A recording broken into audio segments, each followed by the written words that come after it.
Bonjour à tous, je vous propose de réaliser un cœur au citron pour la Saint-Valentin. Il s'agit d'une tarte au citron meringuée revisitée. Je suis parti d'un sablé breton aux amandes que j'ai surmonté d'un crémeux au citron et d'une meringue cuite au four. Nous allons voir ça ensemble. A tout de suite!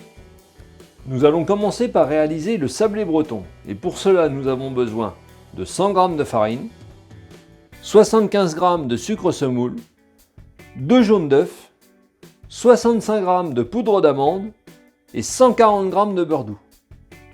Je commence par mettre le beurre en consistance pommade et pour cela vous pouvez utiliser le micro-ondes en le réchauffant progressivement à basse puissance. Lorsque le beurre est en consistance pommade, j'ajoute le sucre semoule.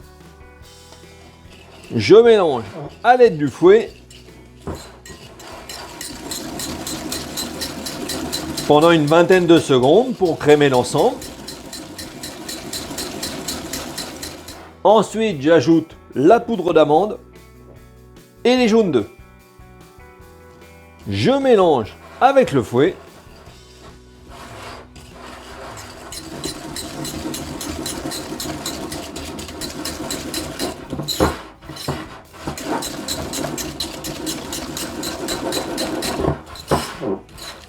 Puis pour terminer, j'incorpore la farine à l'aide d'une spatule.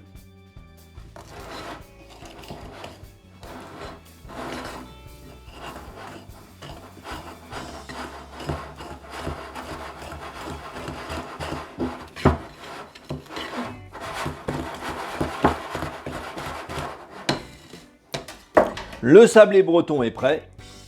Pour réaliser ce cœur pour la Saint-Valentin, je vais utiliser un cercle en forme de cœur de 22 cm dans sa partie la plus large et de 18 cm entre les deux pointes. Je vais commencer par beurrer l'intérieur du cercle avec une noix de beurre, comme ceci, puis je vais placer à l'intérieur une bande de papier sulfurisé. Il n'est pas nécessaire que la bande aille jusqu'en haut du cœur, puisque le sablé breton ne va pas remplir ce cadre, bien sûr. Ensuite, vous le placez sur une plaque de pâtisserie ou sur une tourtière, comme ici, toujours sur un papier sulfurisé. Il ne reste plus qu'à mouler le sablé breton à l'intérieur. Donc pour cela, j'utilise une cuillère et progressivement, j'étale le sablé breton sur toute la surface du cœur.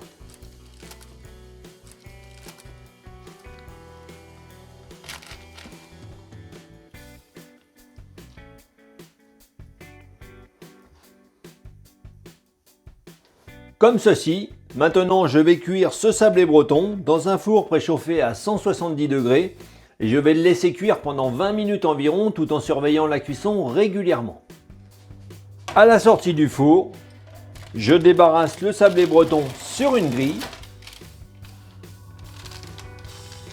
et je retire le cercle, puis la bande de papier sulfurisé. Maintenant, je le laisse refroidir. Nous allons réaliser une meringue cuite au four en forme de cœur.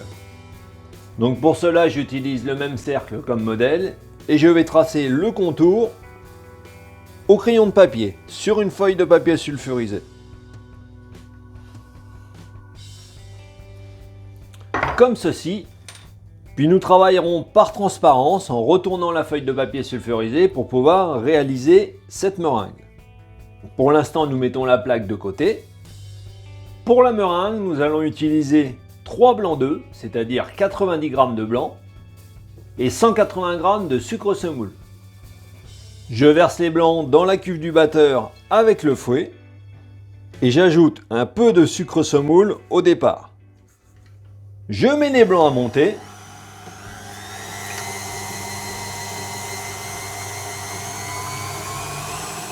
Donc il est difficile de réaliser une belle meringue avec moins de 3 blancs d'œufs.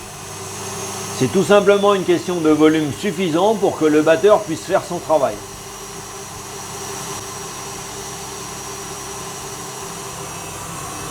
Lorsque les blancs sont aux 3/4 montés, je commence à ajouter le sucre semoule restant progressivement.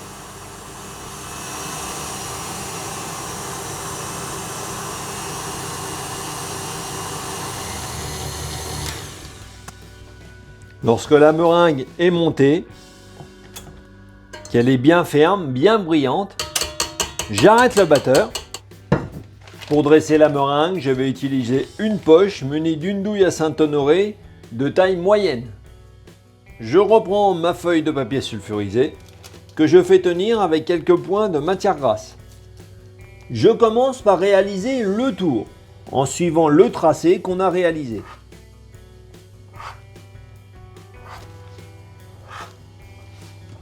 Puis ensuite, je garnis l'intérieur en venant m'appuyer sur le contour.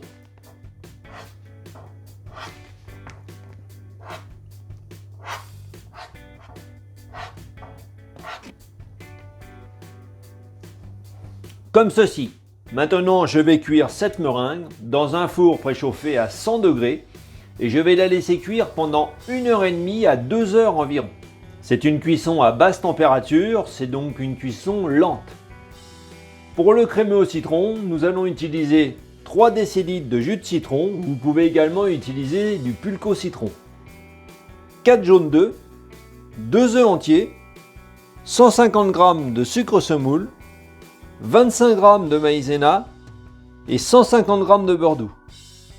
Dans une casserole, je commence par verser le jus de citron et je le fais chauffer jusqu'à ébullition.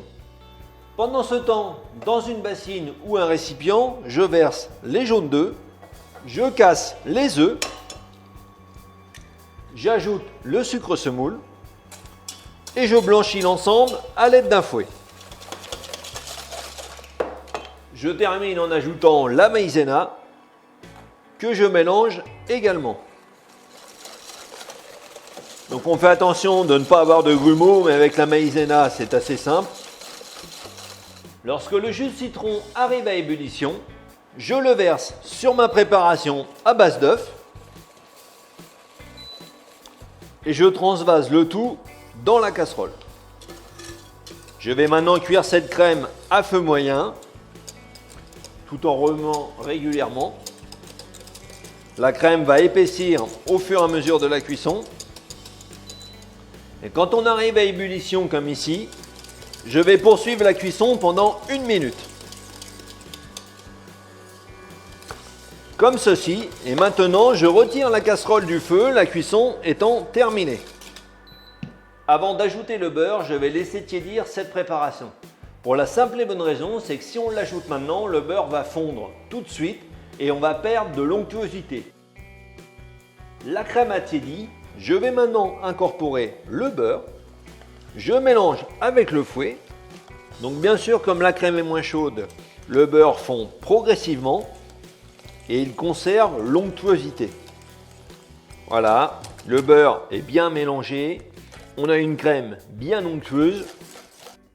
Une fois le crémeux au citron débarrassé dans un récipient, je dépose un film alimentaire au contact de la crème et je la laisse refroidir au réfrigérateur jusqu'à complet refroidissement.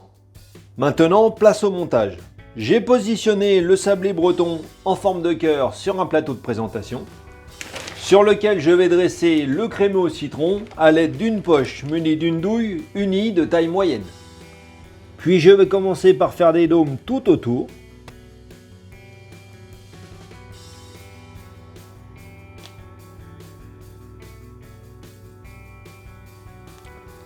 Puis à l'intérieur.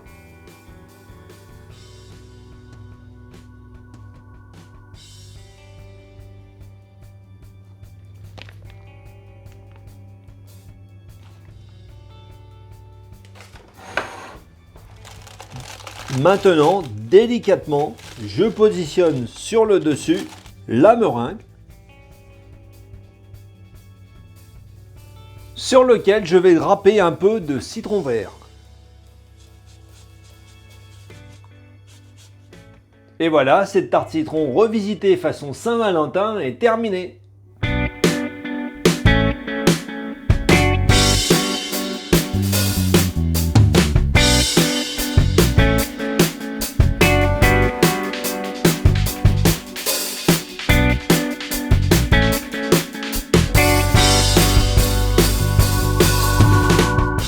Alors surtout, n'oubliez pas de fêter la Saint-Valentin. J'espère que cette recette de cœur au citron vous a plu. Alors n'oubliez pas de liker la vidéo et de la partager en famille et entre amis. Vous retrouverez également ci-dessous différents liens qui peuvent vous intéresser, notamment celui pour vous abonner à ma chaîne. Vous ne manquerez ainsi aucune de mes nouvelles recettes. En attendant, bon appétit!